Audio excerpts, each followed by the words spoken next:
Sir, तुम्ही अजिबात घाबरू नका. आम्हाला अशा माणसांना कसं डील करायचं ते चांगलंच माहीत आहे.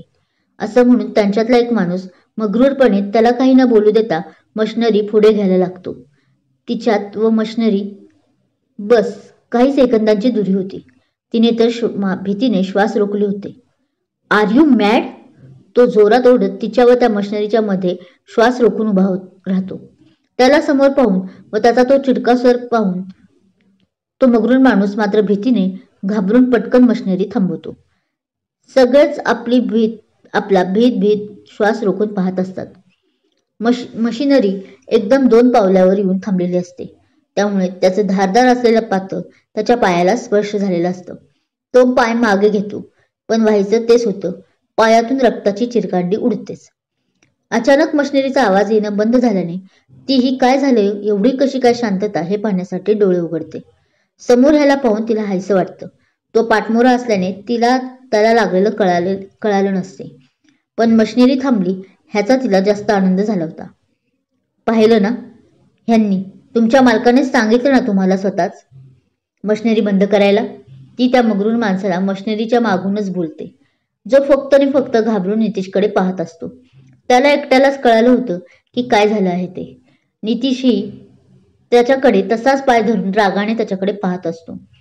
ती आपली मग्रूर माणसाला खुन्नस देत त्याच्या जवळ येऊन उभा राहते. पण तो काही आपल्याकडे पाहत नाही हे लक्षात येताच ती त्याची कॉलर धरणार तोच तिला जमिनीवर रक्त दिसतं. तसं तिचं नितीशकडे लक्ष जातं. नितीशजी, त्याचा पाय हात पाहून ती जोरात ओरडते आणि पटकन त्याच्याकडे जाते. खाली बसत ती पायाला फुंकर मारत राहते. काय करावं तेही तिला समजत नसतं. तसं पाहायला गेलं तर थोडंसंच लागलं होतं, पण रक्त वाहत होतं कंटिन्यू. पण तो अजूनही त्या मग्रूर माणसालाच रागाने पाहत असतो. ती मग काय करू या विचारात असतेच की इतका वेळ इतर लोकही जमलेले असतात. त्यांच्यातला एक जण तिच्या हातात एक रुमाल देऊन तो त्या जागी बांधायला सांगतो. हो म्हणतच ती रुमाल घेऊन ते रक्त त्याच रुमालाने पुसून पटकन त्या जागी बांधतच असते की तिच्या डोळ्यातील अश्रू तिच्याही नकळत त्या जखमेवर पडतोच, ज्यामुळे तो भानावर येतो.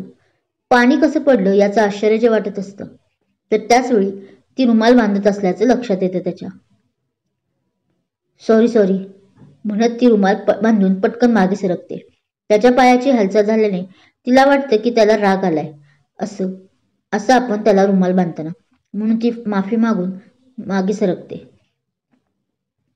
त्याचं तिच्याकडे लक्ष जातं त्यामुळे, आणि तिच्या डोळ्यातील पाणी ह्याच्या जीवाला क्षणासाठी घोर लावतोच. यू इडियट, तो जोरात बोलतो तशी तिच्याबरोबर सगळेच घाबरतात. तिला वाटतं आपल्या वागणुकीमुळे चिडून तो आपल्याला बोलतोय की काय, पण तो मात्र त्या मग्रूर माणसाकडे पाहून ओरडत होता. तुला मशिनरी बंद करायला सांगितले होते ना, मग हाऊ डेअर यू ती तशीच चालू करून तिच्या अंगावर घालायला. तो इतक्या रागात बोलत होता की त्याचं अंगही थरथर कापत होतं. सॉरी सर, मला वाटलं की तो मग्रूर माणूस काय बोलणार तोच. काय वाटलं? तुझं वाटणं घाल चुरीत, पण तुला साधा तुझा मालक समोर आलेलाही कळू नये. इतकी कसली रे अंगात चरबी? साहेबांना आता तुझे एवढं लागलं आहे, कोण जखम पाणीचा खर्च करणार? तुझा बाप का? तीही चिडत आता त्या माणसाबरोबर समोर आपलं बोट नाचवत त्याला बोलते. झाशीची राणी जी म्हणली होती. हो झाशीची राणी शांत हो. तिचा तो अंदाज पाहून तोही चांगलाच उडाला होता की मॅडमच्याही अंगात शोले भडकलेले असतात पाहून. जाऊ दे, सोड त्याला.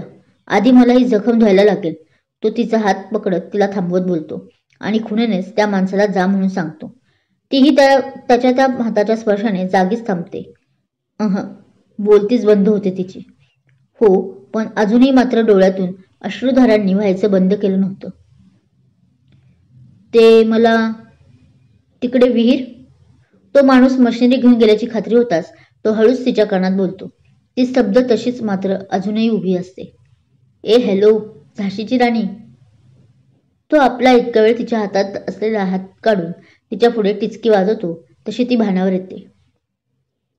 इकडे झोपेत हे आठवत असताना ती आपल्या त्याच हाताला त्याचा स्पर्श आठवत राहते. काही बोललात का? ती इकडे तिकडे पाहत परत त्याच्याकडे पाहते. दोघांचे श्वास एकमेकांना जाणवतील इतके ते जवळ होते. तो मात्र तिच्या त्या निळ्या डोळ्यात हरवतो. अहो, ती लाजून मागे सरकते. माहीत नाही त्याला काय होतं. तो तिच्या डोळ्यातच हरवत तिच्या जवळ अजूनच सरकतो.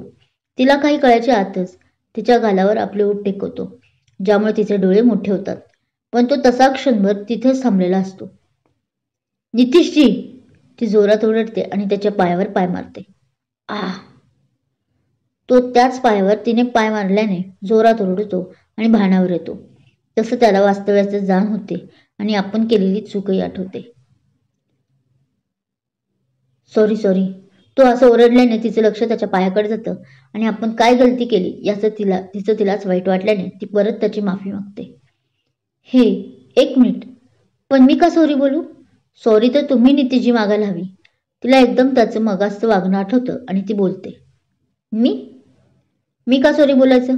तोही आतापर्यंत आपल्या मूळ रूपात आला होता.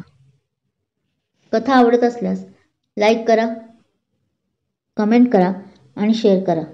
आणि हो, चॅनल अजून सबस्क्राईब केला नसेल आणि अजूनही अशाच कथा ऐकायच्या असतील तर चॅनल सबस्क्राईब करा. थँक्यू.